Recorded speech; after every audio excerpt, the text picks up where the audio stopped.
De l'histoire, de la botanique, des sciences, de la littérature, du cinéma, tout ça dans les questions du 9 points gagnant. On va allumer les buzzers de nos candidats. Et on y va. Première question, 1 point. Lors de quelle conférence s'est tenue en février 1945, Lionel? Yalta. On parle de la conférence de Yalta, 45, en Crimée.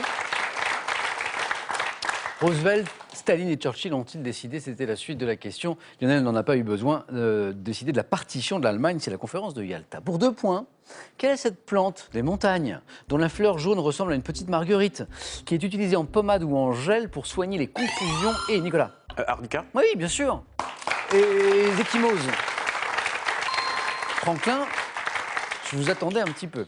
Le médecin de ce soir. Arnica, quel peintre! Enfin, plus que les médecins sont les parents de jeunes enfants qui connaissent bien l'arnica aussi, hein, avec les petits bobos. Quel est ce peintre? Ce peintre vénitien du XVIe siècle, auteur de la Vénus, Franklin? Titien. 3 points, Franklin.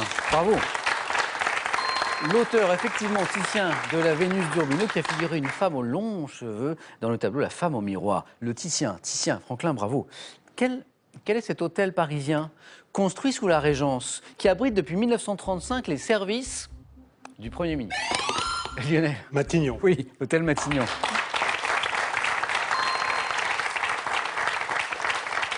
J'ai un peu joué le suspense sur le dernier indice parce que je savais que ça allait buzzer très très vite quand je le donnais, cet indice. C'est effectivement l'hôtel Matignon qui abrite les services du Premier ministre. Quelle est la nationalité de la joueuse de tennis Ashleigh Barty, Nicolas? Australienne. Sans hésitation, c'est la bonne réponse. Qui s'est notamment distingué en remportant le dernier tournoi de Roland-Garros en 2019. Nicolas doit le savoir sans doute. Nicolas, vous suivez le tennis? Tout à fait, le sport en général. Non, le sport en général. Franklin, Nicolas, Rachel, Lionel, par quel terme emprunté au Malais désigne-t-on le porc sauvage de Célèbes dont les défenses... Lionel? Le Pécari. Dont les défenses recourbées ressemblent à des cornes. Rachel? Le phacochère? Non. Terme emprunté au Malais qui désigne le porc sauvage de Célèbes avec ses défenses recourbées. Franklin, Nicolas, quelqu'un là ici ou pas? Un drôle de nom, c'est le babiroussa. Babiroussa qu'on appelle également le cochon cerf. Quelle est cette ville? Voyageons un petit peu. Quelle est cette ville dont le nom signifie la rade calme en polynésien et qui est, Nicolas? Papété. Et qui est la capitale des îles Hawaï. Lionel? Honolulu. Hawaï, Honolulu est la bonne réponse. 1 point de plus pour notre champion. Honolulu. Maintenant, on va voyager dans la gastronomie. Nous cherchons cette recette. Dans quelle recette provençale l'artichaut est-il farci avec des champignons, du lard et du persil? Recette Ah, ne dites rien, je sens que dans le public, certains l'ont, non? Recette provençale, artichaut, dites. Je l'ai entendu tout à l'heure, non? Un farigoule. Barigoule. C'est l'artichaut à la barigoule. Et maintenant, tous les 4, et puis à la maison aussi, écoutez ceci, je vous poserai une question juste après cet extrait musical.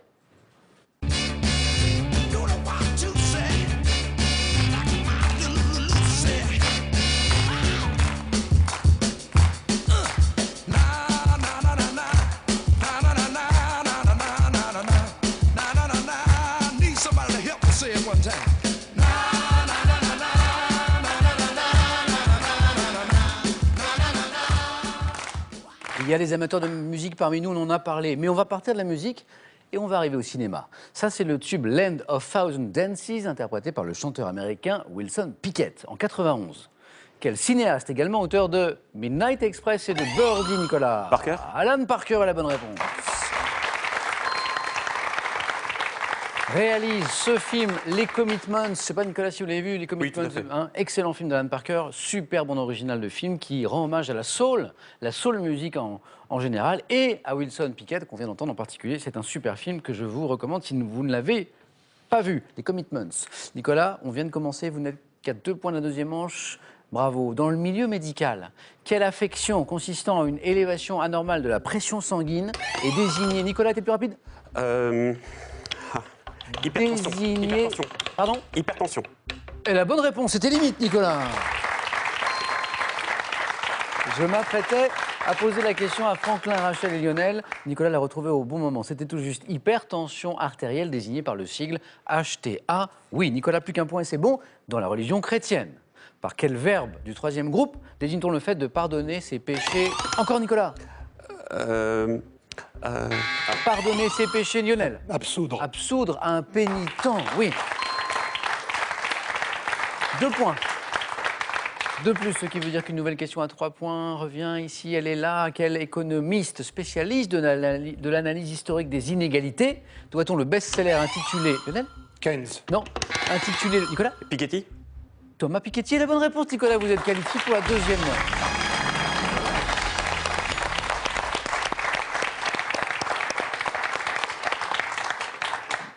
Nicolas, bravo, et bravo aussi pour la rapidité, parce que je crois que vous avez pris nos candidats de vitesse plusieurs fois. Effectivement, on était plus proche de notre époque qu'avec Keynes, par exemple, qu'on a évoqué. Thomas Piketty, à qui on doit le best-seller intitulé Le Capital au XXIe siècle, publié en 2013. À l'époque, on en avait beaucoup parlé. On joue pour 2 points Lionel, Rachel, Franklin, pour chaque bonne réponse. C'est parti. Quel héros d'une série télé des années 80, champion du système D... Rachel, MacGyver. c'est parti, 2 points. Ah oui, c'était MacGyver. Champion du système D pour neutraliser ses ennemis qui n'utilisent pas d'armes à feu, MacGyver. C'est vrai que cette série était éminemment sympathique. Rachel, 2 points. Tous les 3. Et à la maison, regardez ça, cette image.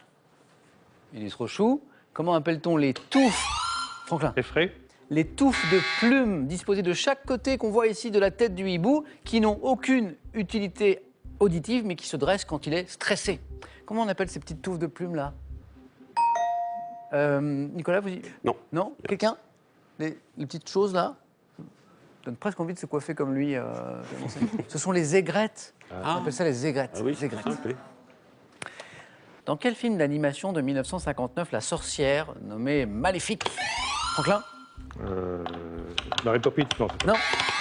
Lionel a buzzé. Les 101 Dalmatiens. Non. Jette-t-elle un sort à la princesse? La Belle au bois dormant. La Belle au bois dormant est la bonne réponse. Sleeping Beauty en VO. 2 points Rachel. Vous pouvez tous les 3 vous qualifier. Franklin, Rachel, Lionel. Dans l'œuvre d'Homère, de quelle cité, dont le nom est associé...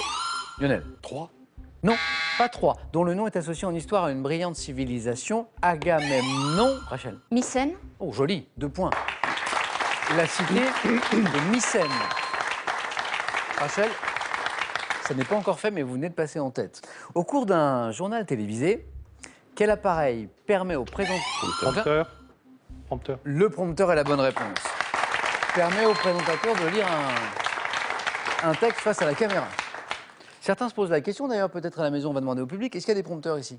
Il n'y a pas de prompteur. Enfin, il y a des fiches. Ça marche très bien aussi.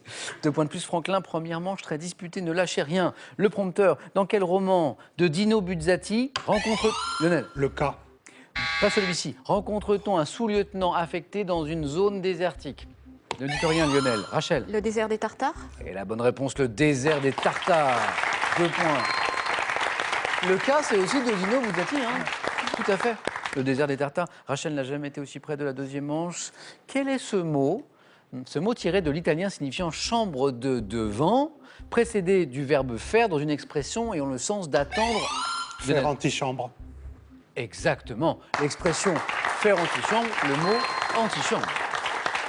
Hein, dans l'expression ayant le sens d'attendre avant d'être reçu. Faire antichambre, bien joué. Et Lionel, comme Rachel, a une seule bonne réponse de la deuxième manche. Franklin, vous n'êtes pas loin, mais attention. Quel adjectif? Quel adjectif? Issu du latin signifiant faire sommeil, emploie-t-on pour qualifier un livre très ennuyeux?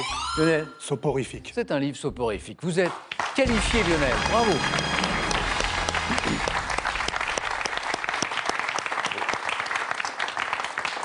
Rachel, toujours au bord de la qualification, mais Franklin peut revenir très très vite. On joue pour 3 points à chaque bonne réponse. C'est parti. En chant, quel mot italien, maintenant, désigne la voix de femme la plus... Franklin? Soprano. La plus grave. Alto.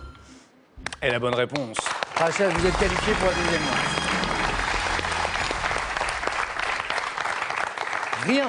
Il manque rien du tout, Franklin. C'était court, mais c'était bien. Oui, c'est très bien.